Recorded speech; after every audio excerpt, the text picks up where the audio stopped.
I'm not 100% sure what it is, but I assume it's like the Elephant Man and things like shows like that.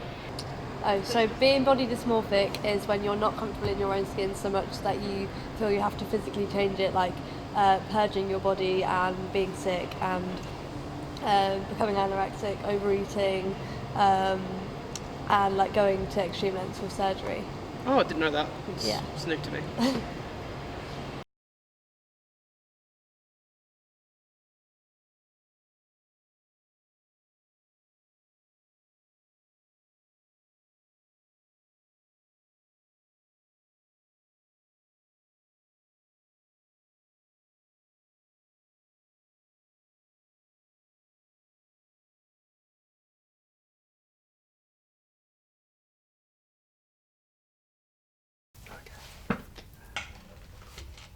Do you want to just talk about yourself? Like, just introduce yourself. You recording? Mm-hmm. Yeah. When did you start to perceive your body in a negative way? I started perceiving my body in a negative way when I was doing county gymnastics. So it was this massive pressure to be like a certain image and to try and lose as much weight as possible, which is ironic because you gain in muscle weight in gymnastics, but it's this massive like skinny culture, and like a lot of gymnasts, whenever I've met a gymnast, they know about it. It's massively embedded in gymnast culture and sport culture from a young age, and because of that, you gain an impact of all these verbal comments such as like you need to lose weight or your performance isn't as good, and all of them drag into one another to create like the fact that I wasn't good enough. And because I've been in gymnastics from 2 years old, at 9, like I was getting pretty like good at it. Like I was at county level, so I was on my way to going to nationals, and then so on from there. It's gymnastics. Once you're good at it, you're good. Like it's a hard sport, and yeah, because I was hearing comments and because there's so much pressure in gymnastics, it just took over me. It took over my life. Did you start to perceive your body in a negative way? A long time ago, probably since I was in primary school. What triggered it? Or was there a trigger? Lots of different things. I was part of the gymnastics team, and so I was constantly kind of like aware that I was the biggest like person on the gymnastics team, but like people wouldn't tell me that. I'd just be like, but I know it, and I think that's just it. Like I always knew it, but I don't know, it wasn't real, but I knew it, if you get what I mean. Were there any outside influences that push you towards wanting to change your body? In regard to outside influences, definitely yes. I got brought up in a whole female household, so that, well, as we know in the media as it is, women are promoted to be this extremely like skinny type with, whilst I was growing up, skinny type, now it's becoming a lot more different, which is absolutely amazing, stretching different types of body images. But from that, internally from my home, and then externally from actual gymnastics, from having influence of instructors telling you that you're not good enough and that you've gained weight, and just hearing all those kind of comments, you then start to actually lose your performance and actually lose yourself. And whilst you're losing yourself, you then can't stay focused on the sport because you're too focused on trying to better yourself rather than better your performance. Did you reach a point where you realised or acknowledged that you could have a serious mental health condition?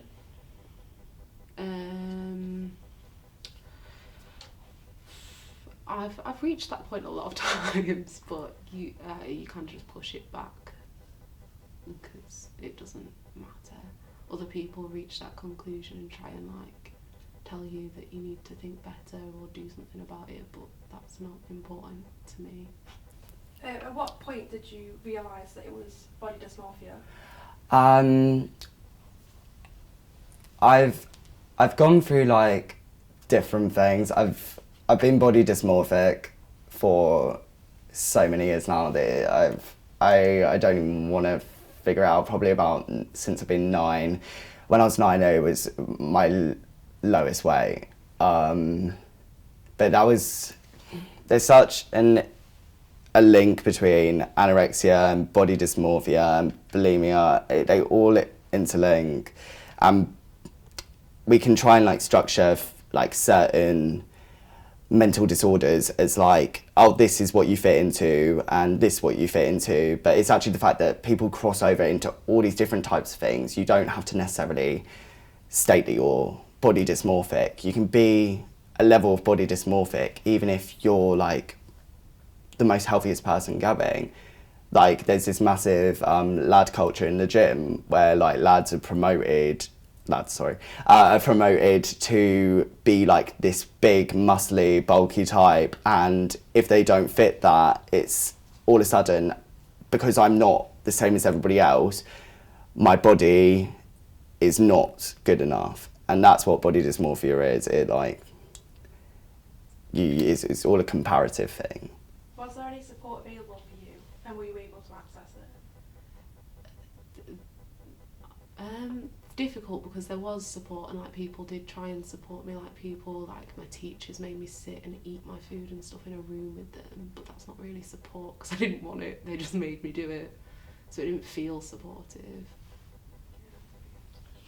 Was there any support available for you, and were you able to access it? No, I because I was dealing with it from such a young age. I had like my instructor, who's my like mum's best friend's son, telling me that I need to lose weight. So obviously I've had him in my life, my whole life, and then he went and became my instructor. From hearing his comments, I felt like there was no support, and because of that, I literally went to no one. I then like, after actually like learning how to gain my weight back from losing so much, it was like only my support. I literally just did it by myself. I had nothing to help me until I went and became physically anorexic again. Always mentality. This is the other thing. Everybody thinks physical health disorders. This is the thing. Anorexia, bulimia, body dysmorphia, it's all physical. It's completely not physical. It's a mentality, which from a mental disorder that turns into a physicality. Do you cope with living with body dysmorphia? I cope better than I did before. When I was a teenager, I used to like take the mirrors out of my bedrooms and stuff like that and just pretend it didn't exist. Nowadays, I'm just like more positive. I try and do more things and enjoy more things and just like not be so conscious of like that part of my life, but it's still there, it's still a thing. Do you cope living with it, Have I coped? if you have? Yeah, like it's been really hard. Like for so many years, I was on scale loving. So like, I got rid of scales. That's a really important thing. Don't get a mirror, of a long mirror. Get like short mirrors. And it's about coping. It's about finding one thing in your life that you genuinely love so much, and putting all your love into that, so then you can like better your body dysmorphia.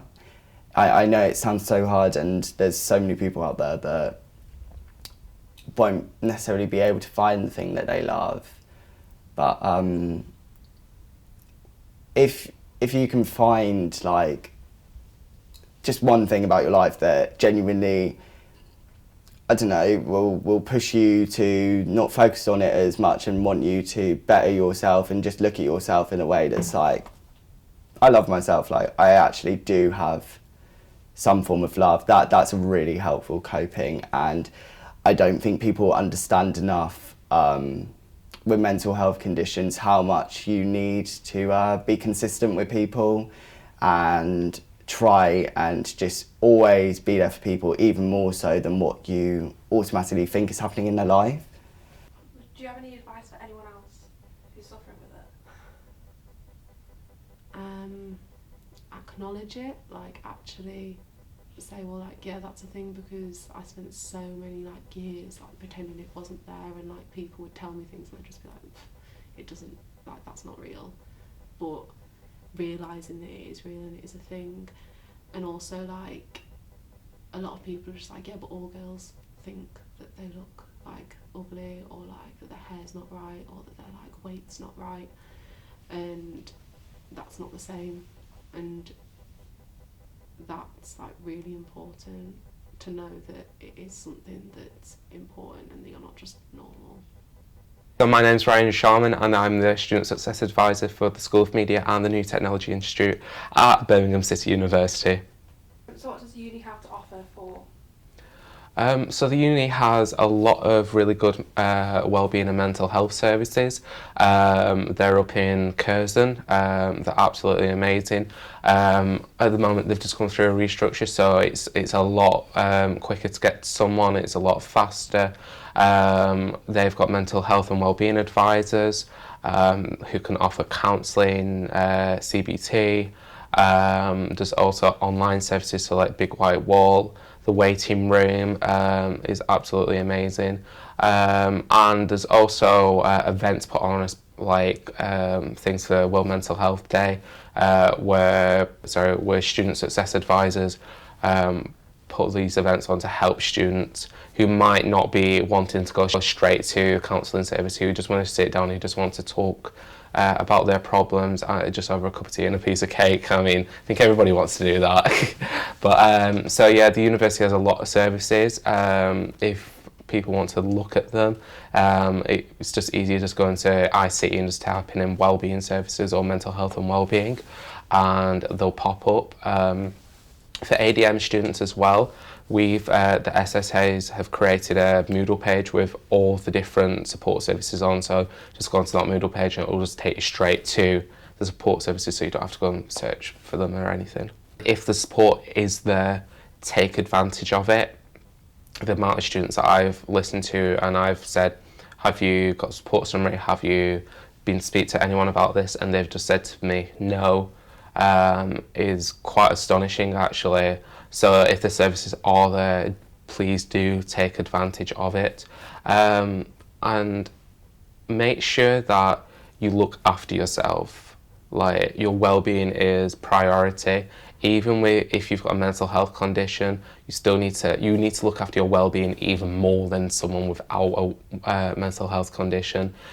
So if that's just kind of maybe having an afternoon off, kind of like treating yourself to something. I mean, don't go over the top and like go like £300 on buying clothes or anything, but like, do look after yourself and do make sure that you do treat yourself as number one. Be a bit selfish, and make sure that you're the best that you can be before you try and help anybody else.